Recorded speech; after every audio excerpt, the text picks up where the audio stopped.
Christina, and we're talking test tips. Today we're talking tips for writing a high-scoring essay on the SAT essay section. So today we're going to talk about how the SAT essay is structured, what the graders are looking for, and where students struggle. But first things first, the SAT is optional, and it comes at the end of all of the multiple choice sections. And the essay prompt is really a passage that's roughly as long as the longest passage from the reading section. And your job is to read the passage, determine the literary devices used by the author to build his or her argument, and write a critical analysis, right? This passage can cover any topic, but it always presents an argument.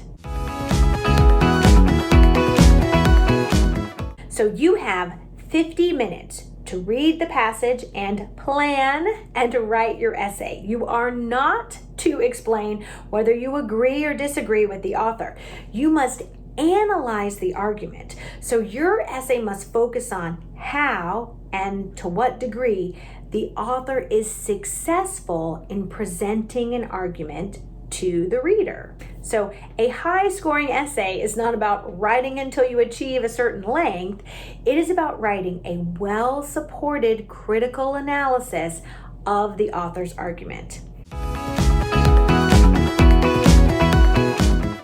So 2 graders will read your essay and give it a score from 2 to 8 in 3 categories: reading, analysis, and writing.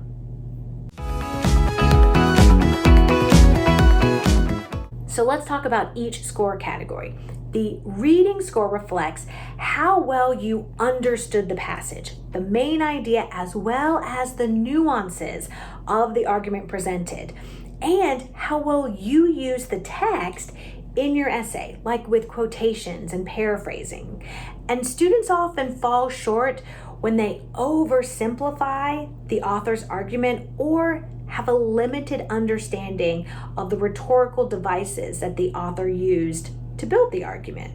So when I say rhetorical devices, I mean how the author uses evidence or facts, how the author links the evidence to the argument, appeals to the reader's emotions, uses word choice, passage structure, rhetorical questions, things like that, to increase the efficacy of the argument. So students will also struggle by using too many or too few quotations from the passage, or insufficiently explaining the quotation and ensuring that the reference to the passage is used accurately in your essay.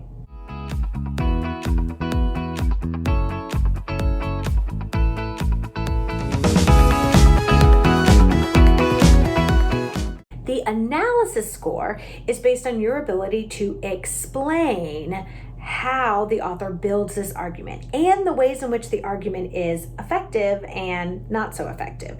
So students usually fall short when they fail to explain how a particular rhetorical device either builds or detracts from the argument. So think about this like connecting the dots. You explain how the author uses a rhetorical device. Then you explain how that device connects to the reader. And then you explain how this connection results in convincing the reader of the author's position.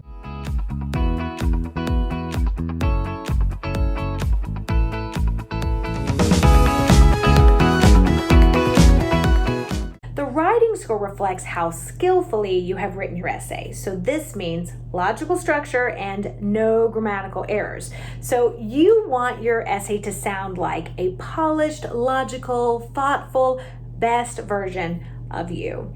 And students usually fall short when they fail to plan their essays. Many students think that given the limited time, they're better off using all their time to write. However, the time you spend planning actually ensures that your writing time is more efficient and better organized. Students also fall short when they rush through the writing, believing that there'll be plenty of time at the end to come back, review, and edit. Instead, you want to write, reread, and quickly edit each paragraph as you go, because you will find that it's easier to fix small mistakes, clarify examples while those ideas are fresh.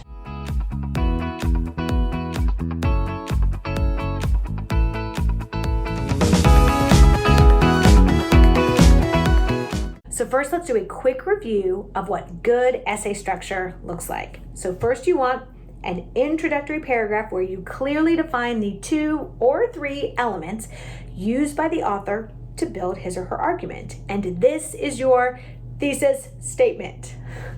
So then you have your first body paragraph, and this is where you give the specific evidence or support for that first element. So what examples, quotations, references from the passage could you use to prove your logic? And remember, we're not throwing out examples and moving on. You have to show how the author's use of those elements connects to the reader and convinces the reader. Then you have your second body paragraph, where you pretty much do the same thing as you did in the first body paragraph, but with this second element that you clearly defined in your thesis statement. And we want to remember to avoid saying phrases like, "it is clear," or "obviously." You have to make your argument clear, not just say that it is. And once you have that second body paragraph, you have to determine how much time do you have left, because you must remember to save time for a conclusion, even if it's short. So if you have time, you're going to write a third body paragraph, but if you're running short on time, then you can squeeze that third element from your thesis into your conclusion. The key is to make that third element different from the first two. So far in the first and second body paragraphs, you were describing how the author effectively builds an argument. Now, if you can, you want to offer an instance in which an element was used less effectively by the author. So you want to show that you can see the author's argument clearly. There is no way that the author's argument is perfect, but you're also not saying that this one issue rendered the entire argument ineffective. You are simply pointing out an element that doesn't quite work. So, for example, maybe an author uses rhetorical questions to connect to the reader, but they're just too many. So you explain, while the rhetorical question is a great way to get the reader to ask themselves a question that you plan to answer, using this device too many times renders it less effective. And remember, in your conclusion, be sure to restate your thesis statement.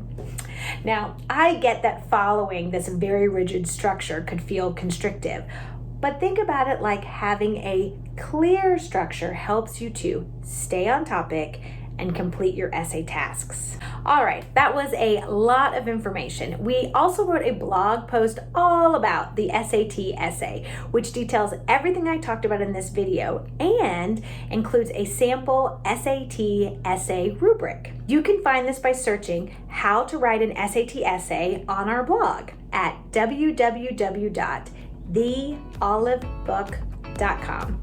All right, happy practicing.